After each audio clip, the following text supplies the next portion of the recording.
What's going on, everybody? Welcome again to another episode of Tony's Keys. This is episode number 12 of the weekly series where I let my CLZ Comics app pick out the books I'm going to spotlight. So let's roll that intro. We're going to get right down to business.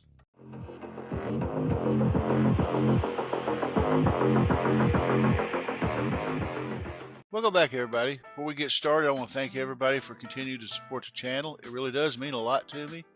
And don't forget to hit like, comment, and subscribe if you're haven't already subscribed, and ring the bell for future notifications. And in case you're wondering, hey, it looks like he's wearing the same shirt that he did in the last video. Well, yes, I am, because I am filming these back to back, so it is what it is. So let's get started with our first book. 2015, we have Deadpool, Volume 4, issue number 45, aka the 250th Legacy Anniversary Edition.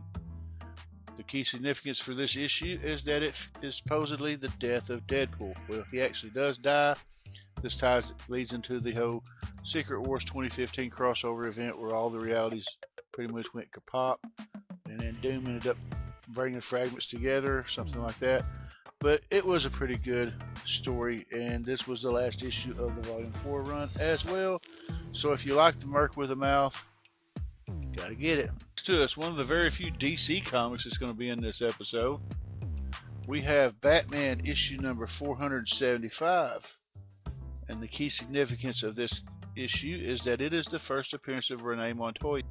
Now, I don't know which one came first, this book or the animated series. I'm going to say the animated series, but I could be wrong, because Renee was featured heavily in the animated series as Harvey Bullock's partner. But this is her first comic book appearance. Anybody that knows, Renee's always been a really awesome character, and this is part of a Batman run that I have from issue 450 all the way to 525. So if you're a fan of Renee Montoya, or you just want to read a good Batman book, pick it up. So the next book coming to us from 1989 is West Coast Avengers number 44. As you well know, I did issue 45 last episode. And the key significance for this one, besides also being part of the Vision Quest storyline, is that it's the first cameo appearance of John Walker as the U.S. agent after the events of issue 354 of Captain America. They pretty much box him up and ship him to the West Coast compound, where that way the team can keep an eye on him, make sure he doesn't spaz out, and he immediately ends up getting on the nerves of Hawkeye, because Hawkeye doesn't like him at all. And then they're dealing with Vision going a little nuts. And this is also the precursor to the White Vision, like I mentioned in the other episode. But yeah, I mean, if you're a fan of West Coast Avengers, go ahead and pick it up. It's a really great story.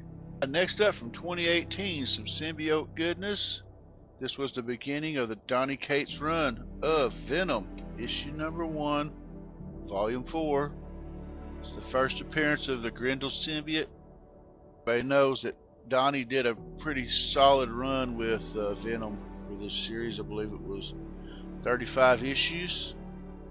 We got to meet Null. We got to meet Venom's kid.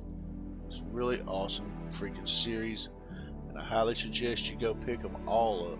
And whether it be trade, digital, or whatever, I think the only really pricey issue is going to be I keep wanting to say episode issue 3, which is the first appearance of Null. But it's a really great story, really awesome, and that's all I can really say about it, because you should pick it up, like really. Next up from 1987, now everybody here has heard me talk about in other videos that Captain America issue 333 was my introduction to comics. You know, it was the first issue I bought when I started collecting comics. Just so happened to be the first appearances of John Walker as the new Captain America. Well, now we're going to talk about the reason why he was the new Captain America. Captain America issue number 332. Steve Rogers resigns as Captain America. So Steve gets brought up in front of the Commission. It's a new group that monitors and governs superhero activity. And they said since they had to pay him all those back taxes from the time that he was frozen in ice, they're wanting him to be more of a government agent and not so much an Avenger, and to go where they tell him to go, not where he thinks he needs to go. And basically he turns into S.H.I.E.L.D. in costume and tells them to stick it.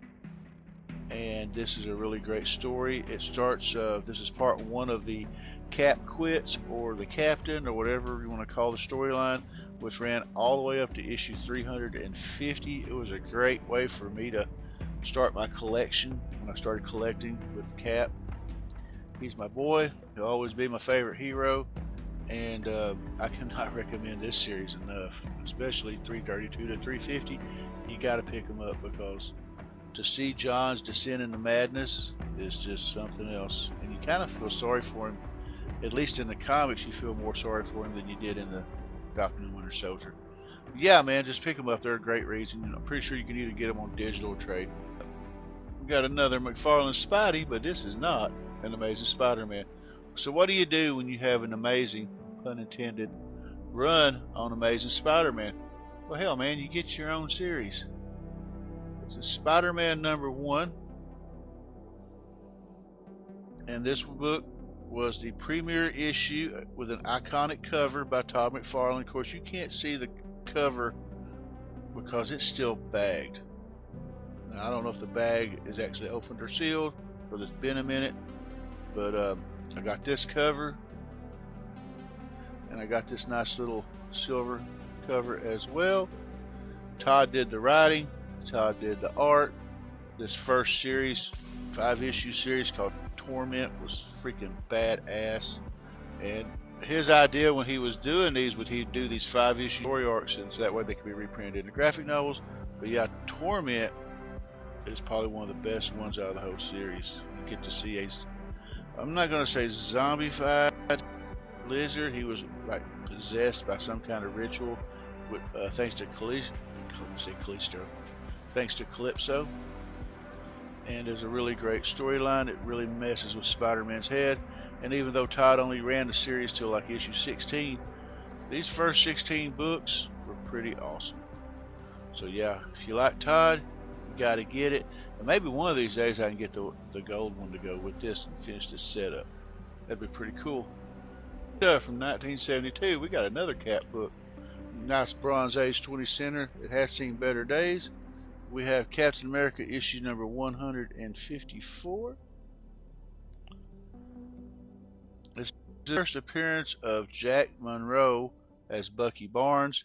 When Jack first showed up, he was, I want to say he was partnered with the Captain America that ran around in the 50s. I may have that wrong, I don't remember. But when he first showed up in this regular series, he was going by Bucky.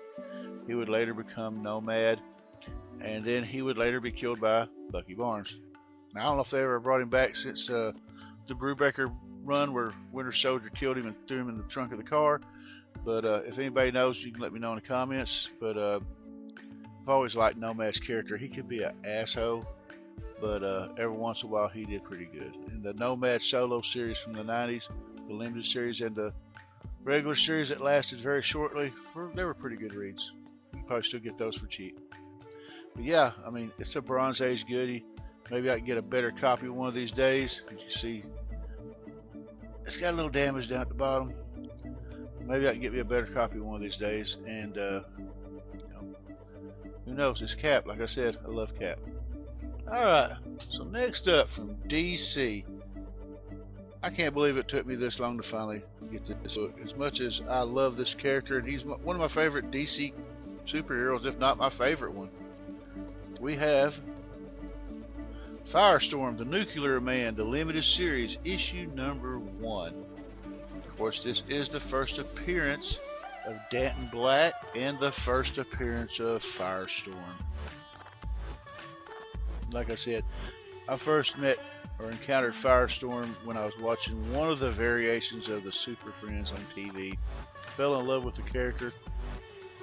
Now, back in the 80s when I was collecting, I did collect some of his first ongoing series, but of course I got stupid and sold all of them. So now I'm going to work on getting those back next year.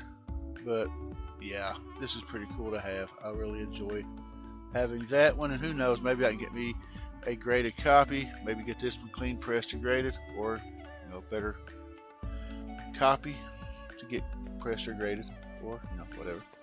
But yeah, if you're a Firestorm fan, man, pick this one up. Alright, next up. So even though this book come out in the 60s, my copy actually came out in 2023. But it's a really awesome book to have nonetheless. This is The Avengers, issue number 9. And of course this is the facsimile edition because I can't afford the original. And it is the first appearance of Simon Williams, aka the Wonder Man. I think we should also point out that in this same issue, he dies as well. But nobody stays dead in Marvel. Unless you're, I was going to say unless you're Uncle Ben, Gwen Stacy, or Bucky, but Bucky's come back. So I guess unless you're Uncle Ben or Gwen Stacy, you're pretty good. You know, you're good to go. Yeah, it's a really awesome Silver Age story, even though this is a facsimile edition reprint. But hell, man, just, if you want to add it to your collection, go ahead and pick it up, facsimile reprint or not. Next up, another facsimile edition reprint, this time from DC, and another powerhouse badass issue. We have The Brave and the Bold, issue 28, facsimile edition reprint, but it is a reprint of the first team appearance of the Justice League of America and the first appearance of Starro the Conqueror. I would love to have this one and this one, especially this one, in the original, but I ain't got that kind of money. First appearance of the Justice League, hell yeah, man. I'd buy that all day if I hit the lottery. Really great storyline. I actually did a Tony's Comics spotlight on this one, so it's a really great story. I enjoyed the hell out of it. And you know, if you get a chance, you can't. I know you can't afford the original unless you're rich. So track down this facsimile or digital copy, hell, either one, and I'm sure you'll enjoy the story. Alright, so we're going to end this one with a Silver Age Amazing Spider-Man that is not a facsimile. From 1966, we have The Amazing Spider-Man, issue number 42. And this is another one of those cameo versus first full appearance, blah blah blah. This is considered the first full appearance of Mary Jane Watson according to the CLZ app. Some people think, or some say that 43 is the first full appearance. You know, there were a couple issues in the 20s and the 30s. I don't remember which issues there were, where you would see her face and it was either like a plant was blocking it or something else was blocking the view. She was always shadowed. But this was the first time that you would see her at the end of the book. And this is the issue where she says those immortal lines, "Face it, Tiger, you just hit the jackpot." And I never actually thought I'd ever get it. I got it from my comic shop for 30 bucks. And yes, my copy is a worn low grade copy, but you know what? Low grade is better than no grade. I got one. And I think, if I'm not mistaken, that is the oldest Spider-Man book in my collection as well. So yes, it is a keeper, and yeah, it's been cleaned and pressed, so this is one of the books that is probably going to be sent off to CBCS soon. I don't know when, but soon. And that's going to do it for this episode. I want to thank everybody for watching, and if you're enjoying the content, please hit like, comment, and subscribe, and ring the bell for future notifications. I might take a week off, and then we'll come back with episode 13 of Tony's Keys. So until next time, everybody be safe, take care, and God bless.